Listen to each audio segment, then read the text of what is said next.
Rollins with the heist of the century. Climb the ladder, kid. Make yourself famous.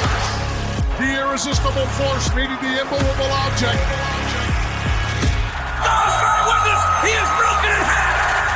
Iconic moments, unforgettable matches, memories that will last a lifetime. When it comes to professional wrestling, if you are talking about it, we are talking about it. Welcome to the Wrestle Chat Podcast with the Ant-Man.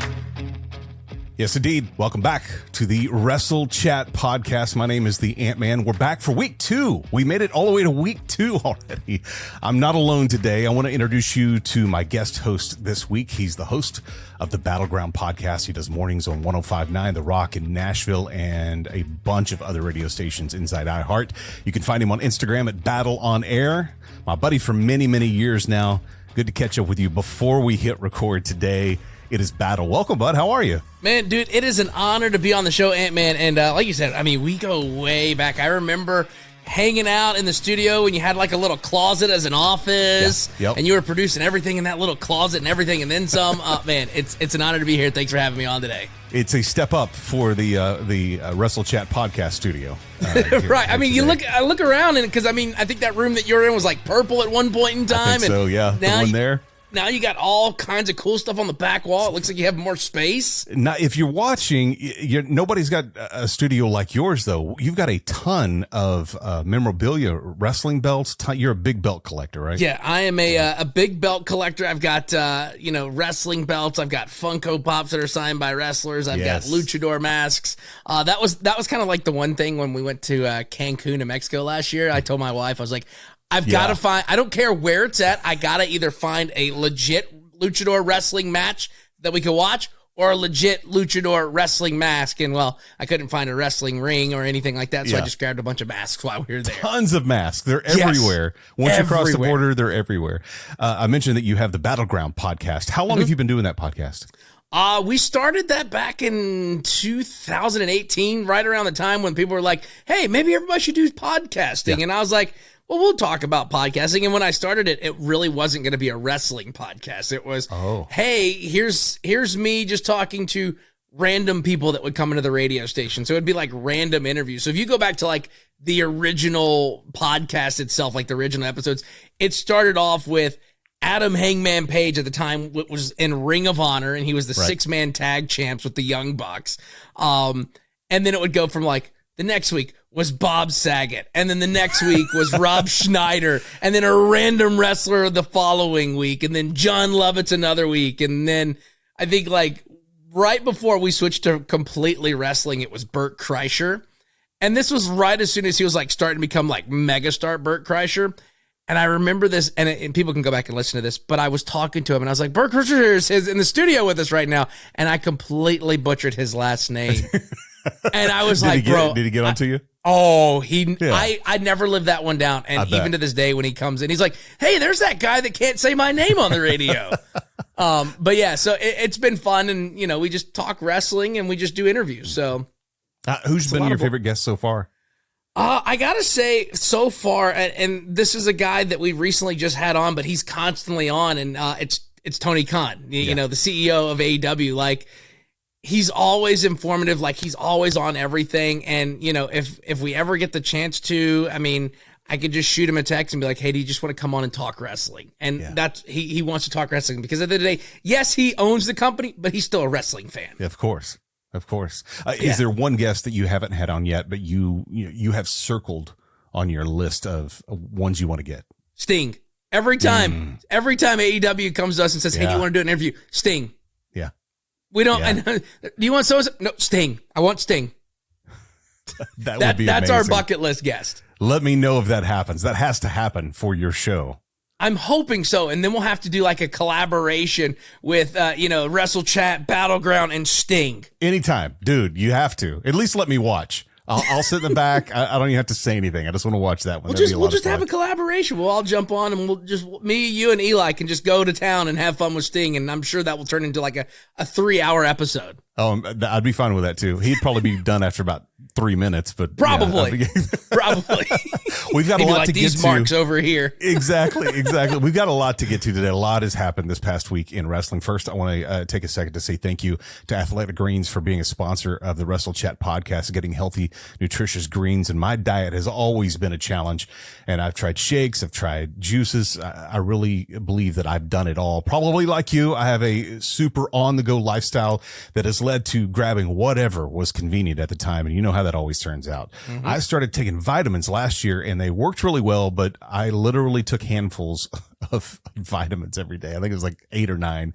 And I'd heard about athletic greens from tons of people. Lots of podcasts talk about them. And a friend of mine actually shared a post about her routine on AG1. And I pulled the trigger and I'm so glad that I did. It's super simple. It's 1 scoop of AG1 in the morning and about 10 ounces of water. It doesn't taste like it looks. Yes, it is green, but it actually tastes pretty good. It only has 1 gram of sugar, so you don't have to worry about that, but all the vitamins that you need for your day. I feel better.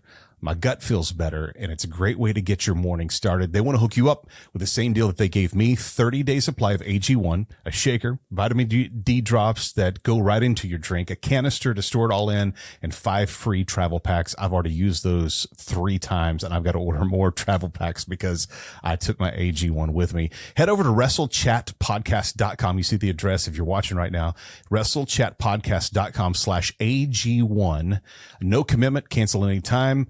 And even a 90-day money back guarantee. So if you try it and you say, you're wrong, I can't stand this, that's okay. They will give you your money back. But I promise you, you try it and just give it a chance. It is great for you. WrestleChatPodcast.com/AG1 and get your deal on the starter kit today. All right, Battle, I want to explain the rules. Okay. I did this last week. Since we're a brand new podcast, I want everyone to kind of get what is different about this podcast than any other podcast. We are much like a show that you would watch in wrestling. Each match, or how they should be anyway, each match or topic that we have here on the show has a time limit. The undercard, 3 minutes each. Semi-mains are 6 minutes. Main events are no time limit. And I want to remind you to join us in on the chat too. We're on Instagram, Twitter, Facebook, TikTok, all of them. You can follow us there at Wrestle Chat Podcast. You ready to get this started? Let's go. Let's run this thing backwards. Let's start with last night.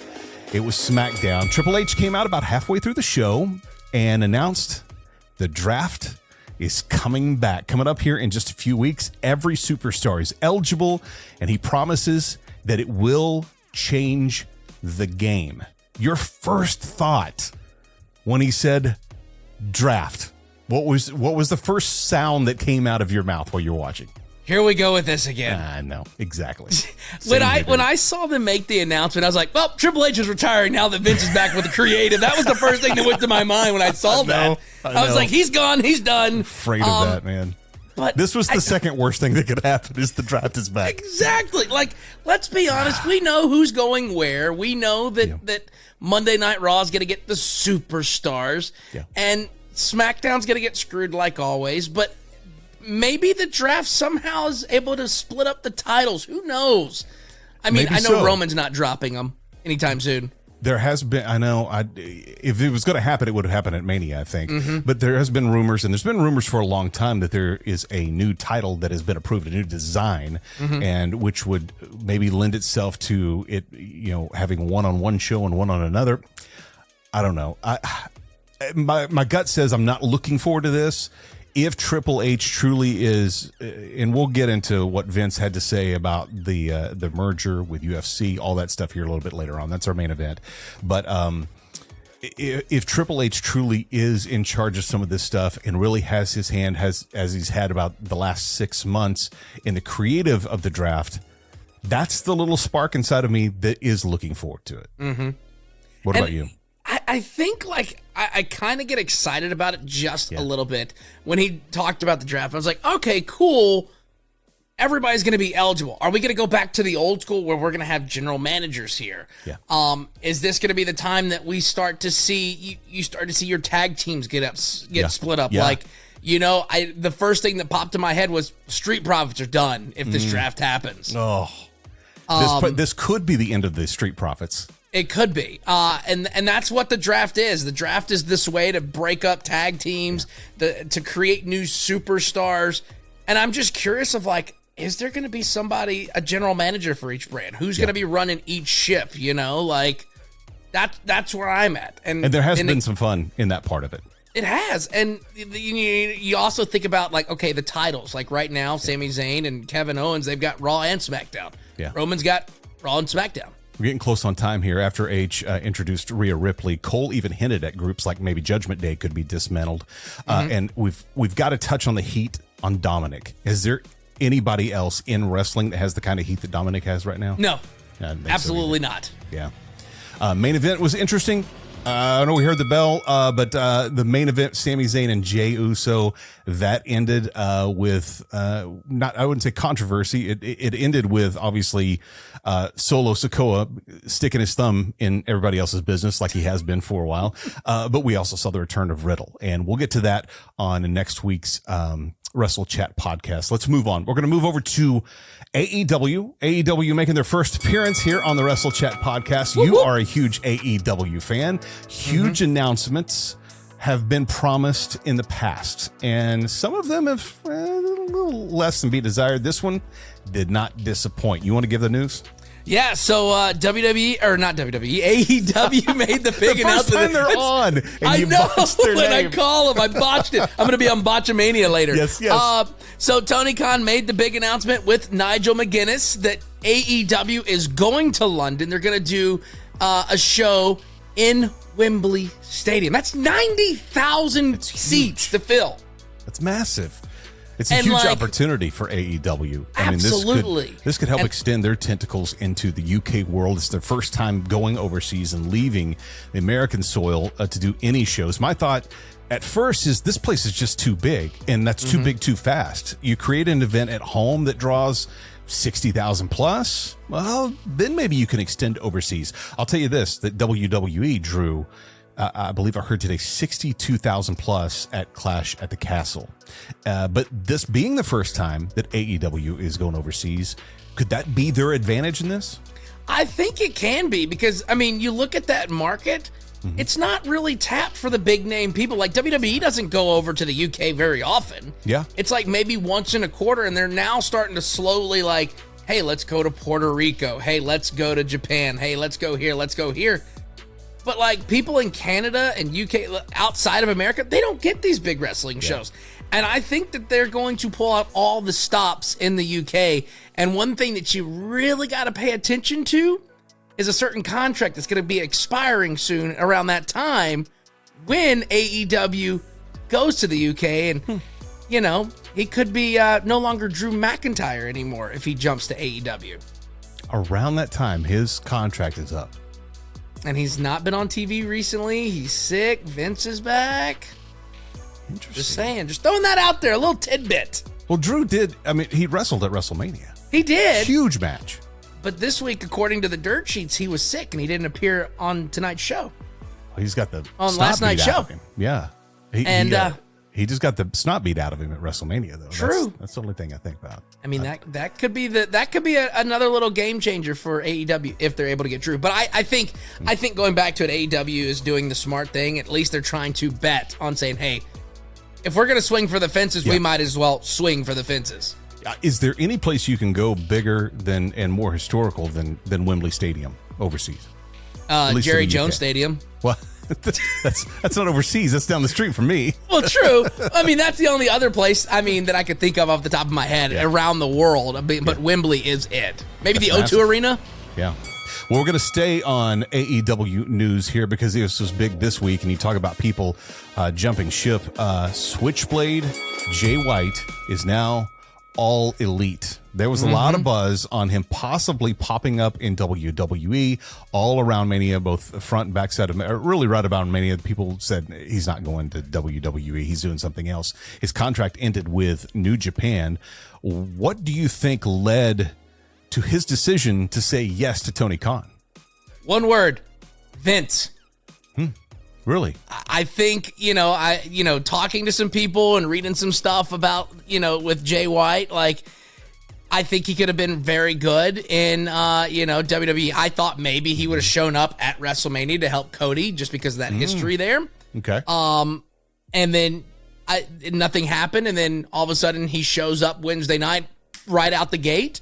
And from my understanding, they had like months and months of creative plans ready for Jay White. Things were ready to roll. And then when Vince was like, hey, I'm back, that was when Jay White was kind of like, I don't know how this is going to feel. We've seen what you've done to Shinsuke Nakamura. So I think that's why he signed a multi-year deal with AEW. And he knows a lot of the people there, and that fan base knows who Jay White is. In WWE, it would take a little bit to introduce him to figure out who he is. Going back to when AJ debuted, everybody knew who AJ was. Yeah. The casual wrestling fan for WWE probably would not know who Jay White is. I think you're exactly right. And I was introduced to Jay White on AEW. Mm-hmm. And that's where a lot of these new fans are coming from, is AEW. Yeah. And they see Jay White. They don't know his history with the Bullet Club and Kenny and Cody and AJ and all them. Yeah. They just know him as, that guy. And he would just be another that guy in WWE probably. And what a way to kick things off. Ricky Starks comes out. He was supposed to have a match with Juice. Don't have it in front of me. Juice, yes, that's right. And Juice is there, but from behind, Jay attacks him. And those guys beat him up in the ring. And that was the big announcement that Jay White is now all elite. And I think that could be big. What I do, we have a little time to get into this. And I know a lot of people have talked about this, but I think this really, you're starting to see it in some aspects sneak in, but an actual storyline happening with folks on AEW. That's the next layer. That, for me, that's what has to happen to keep my attention in AEW. I lived the first year of AEW on, this is cool. What are they doing? They've disrupted the game. And they've got these people, and people are jumping ship, and they've got this star and this star and this star, and this person came back out of wrestling. It hadn't been wrestling forever, came to AEW. That's done. That's passed. And then some really good matches, but no storylines. Now it's time to get some storylines. And I think that kicking this guy off in AEW with a great storyline would be beneficial both to Jay White and AEW. Oh, absolutely. Absolutely. Not only was WrestleMania a big deal over last weekend, but NXT Stand and Deliver was a fantastic premium live event, and it felt like old NXT premium live events, or we would say just, pay-per-views from back in the day when Triple H was running. It started feeling like that again on this one right here. I really kind of had it on the background because I was working on this show and doing a few other things before WrestleMania came, but I had it on the iPad and it was playing throughout the house while we were doing all that stuff, and I would glance up and see some big moments. But man, I thought it was a fantastic event. What about you? No, it was good. And, that same day that it was on, I was DJing the Preds game, and then we had a Nashville Sounds thing. So I kind of had like an AirPod in, had everything listening just to kind of see what was going on. And it was great. I mean, peacock on your phone with your headphones in. Yeah. And one phone over here, and I'm sitting here DJing doing that thing. Yeah. But yeah, I mean, they delivered, no pun intended, for that show. Because for the longest time, NXT really, not very many people were watching it. And that was kind of like their exclamation point. Awful. 2.0, all the colors. No, I was not in on awful. And that was their exclamation point on Saturday. And for me, though, when I first saw it, I was like, bro, that's a lot of wrestling to take into one day. Stand and Deliver, then Mania. Yep. And then you come back and do it again the next day. And do another day, yes. But, they did an amazing job with Stand and Deliver. Shawn Michaels running the ship over there. He knows what he's doing. Here's what we had. New women's champ Andy Hartwell. North American championship match was absolutely great, too. There were like 40 people in that match or something. Insane. There wasn't that many, but it was a lot. Grayson Waller Gargano match was fantastic as well. And talk about storylines. AEW, look at this match. Just take something from that match and how personal that battle got between Gargano and Grayson Waller. It was amazing. Johnny came out on top of that one. And a brand new NXT champion, Carmelo Hayes, beating Braun Breaker. Did you think that would happen at this event? I didn't think it was going to happen because I thought Carmelo was getting it called up and we'd see him on Monday Night Raw. Like, I thought that was what was going to happen. I thought if Braun did lose, that he would be on Monday Night Raw, and that didn't happen either. You see Braun come back on Tuesday's NXT to just waylay Carmelo Hayes. So I'm excited to see what happens in the coming weeks on NXT, and I think they set themselves up for a great year because they started setting up stories, telling news. They did what I thought was going to happen a little bit better in WrestleMania. Yeah. NXT did it. They actually delivered. And that was the thing is, like, if you've looked in the past, like before, Triple H took over, creative and the big brands, NXT always delivered. Every time there was a pay-per-view, even if it was before Mania. I had a buddy of mine that went to one of the Manias a while back, and he went to NXT. The NXT show way better than WrestleMania is what he said. And I think that's why they had 2.0 pop up out of nowhere. Right. Let's get to our semi-main event. Before we do, I want to remind you to follow us on Instagram, Twitter, TikTok, Facebook, all of those. Find us, Wrestle Chat Podcast, and we want you to be a part of the chats that we're having too. All right, semi-main here, Raw after Mania. Let's touch on this. I feel like that there's so much to cover here. We do have a time limit though, so we need to jump into it. It started off really, really, really, really hot, and then it felt like there was like little sprinkles of water that continually got splashed on the flames as the night went on and went on and went on. I saw a few posts from some fans. One guy who was sitting behind production took a picture and said, it's been 20 minutes and production just got their third run of show. Their third show sheet in the first 20 minutes of the show. Another one was a video of Seth Rollins clearly having a heated discussion with production after what appeared to be him finding out that his segment was cut. You saw him come out. Everybody sang along, went to commercial, come back. There's no Seth Rollins. And I even wondered, like, why, where, what that was it? He came out to have everybody sing and leave? Yeah. To find out that literally they just cut his segment. And, this kind of touches on our main event. This other part, it seems evident that the mustache man has done more than dip his toe back into the creative direction. Did we get a bait and switch at WrestleMania? We'll talk about that a little bit here. But should Cody have won? We'll talk about that here in just a little bit. But after the close of Raw, have they moved Cody over to Brock? There's a lot to touch on here. Which one do you want to pick up on first? I would say go back with, the Monday night after Raw. I mean, you and I have had conversations. We've all had these conversations with people. The Monday after Raw is the big night. That's the one that catapults you for the next year. It's supposed to be fire the whole night long. It's like, oh my God, I can't believe he showed up. Yep. None of that. Nothing. That's where I thought maybe we would have gotten Jay White, because that's what I thought. Yeah. And then the Brock and Cody versus Roman and Solo and all this other stuff. Like, I just felt like that was just a complete dud. Like, that was not Raw after Mania. That was just Monday Night Raw to me. Yeah.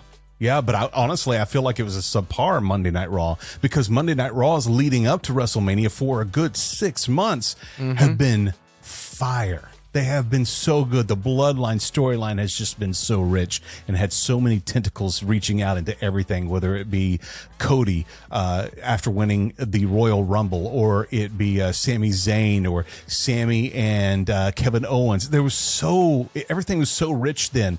And I know that they may be building to a longer play for Cody, but man, I've had time to think about it. And I know you have too. We've had a week now to think about it. Do you feel like after a week that it was the right thing that Cody didn't win on Saturday?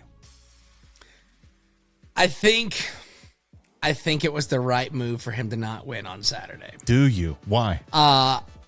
Because you look at how they've been playing Roman up.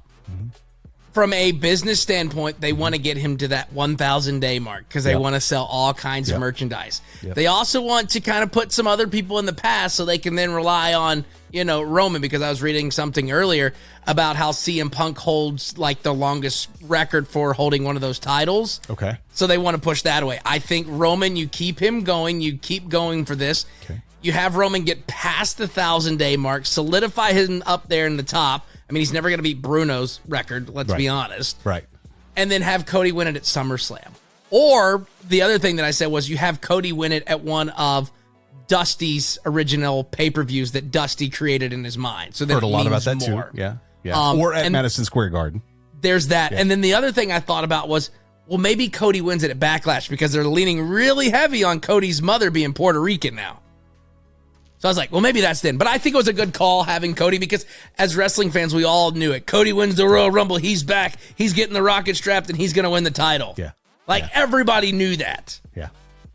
And I think it was a great call that they gave it to Roman and left it on and Roman. And it kind of reminds me of that Rock and Cena feud when Cena tried to fight Rock at WrestleMania and he lost. And then there's Cena sitting on the ramp doing this as he's looking at Roman. Yep. Same thing as Cody, doing his sad face. It did have a little bit of that feeling, didn't it? At the end of that match.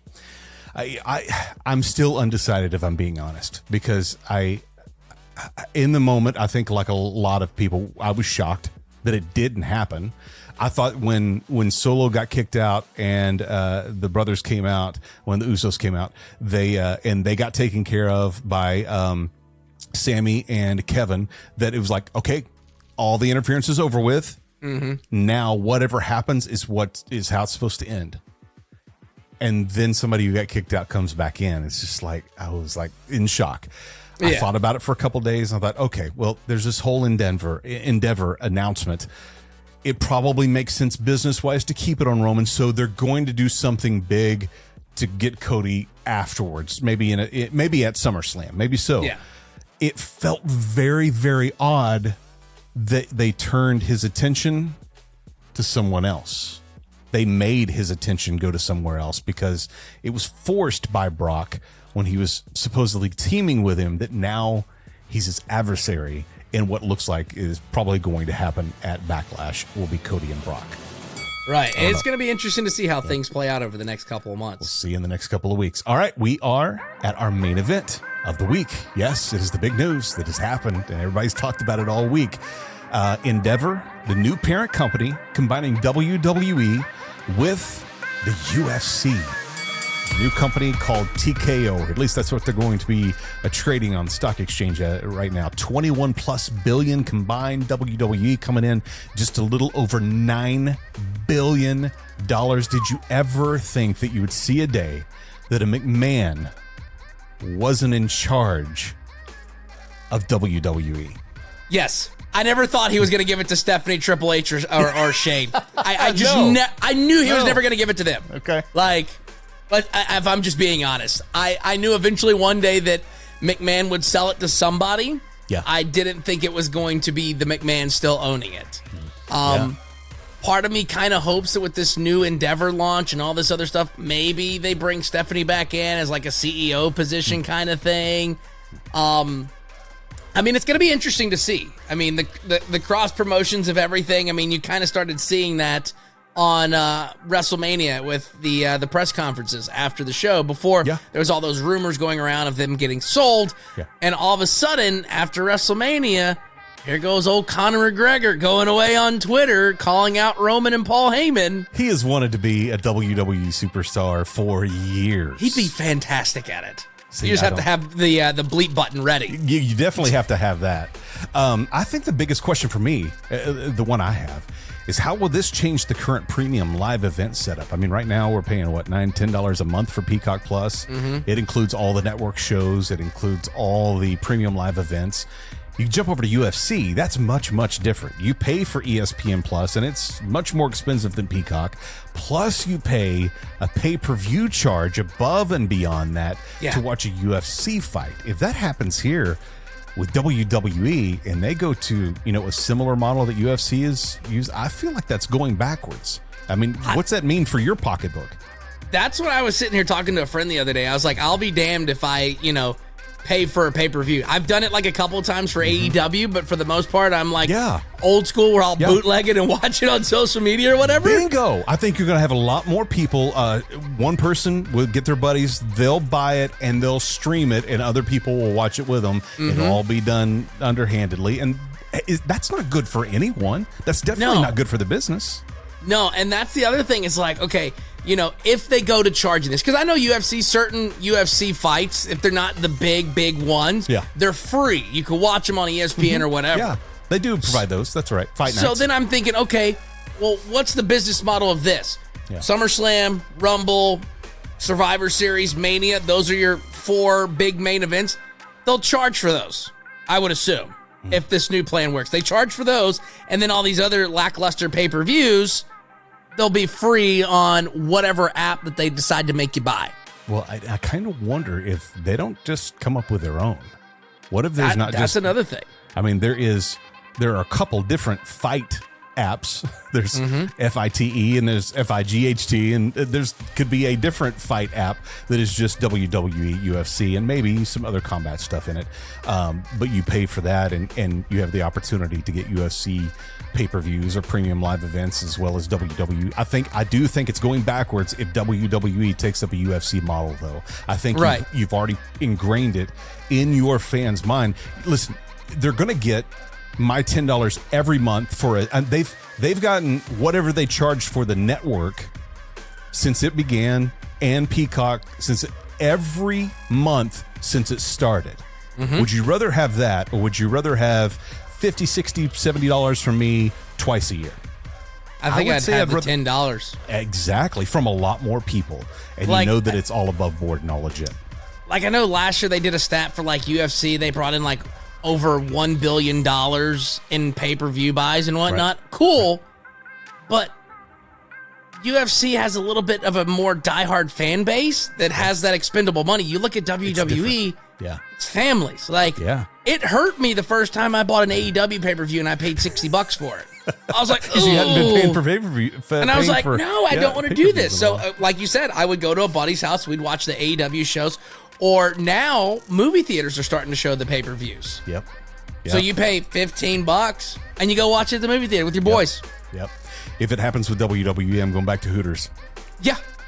We'll just have WWE watch parties at Hooters. That's right. We'll go grab some wings and watch the show. It doesn't start as late as UFC either. It starts on time. It starts at 7:00. Man, it has been a lot of fun to, 1, catch up with you, 2, to have you on the show. I'd like for you to come back and maybe make this a monthly thing and hang out with us here on the Wrestle Chat podcast and talk about whatever happened during the week of wrestling. Absolutely. Cool, I would love to come back. Thanks for having me, man. Next Monday on Raw, there's the women's tag title matches coming up. Riddle returns to take on The Miz, and I'm sure we're going to learn more about why Brock decided to attack Cody. On Friday, we saw a preview that we'll have the return of Shinsuke Nakamura on SmackDown. And here's the deal. What was interesting, I'll hit this real quick, is that they didn't talk about an old Shinsuke Nakamura. They talked about the strong style of Shinsuke Nakamura. And I wonder if we don't just see a complete repackage with this guy for his return next Friday. I'm hoping we get the NXT Shinsuke Nakamura when he first started here. So do I. Give me that one. Or even better, the New Japan Nakamura. Yes. I like that Give guy. me that one. I like that all guy. day. Follow Battle on Instagram. It is Battle on Air. You can follow him there. And make sure you check out Battleground Podcast, too. You just had Tony Khan on again last week. Is that right? Yep. And we're... next week, we'll have somebody else from AEW on. They haven't told us who yet, but we'll have somebody on next week as well. So awesome. Well, very cool. I hope you'll join us here next week, too. Follow us on Instagram, Twitter, Facebook, all of TikTok. You can find us there at Wrestle Chat Podcast. Until next week, we'll see you later.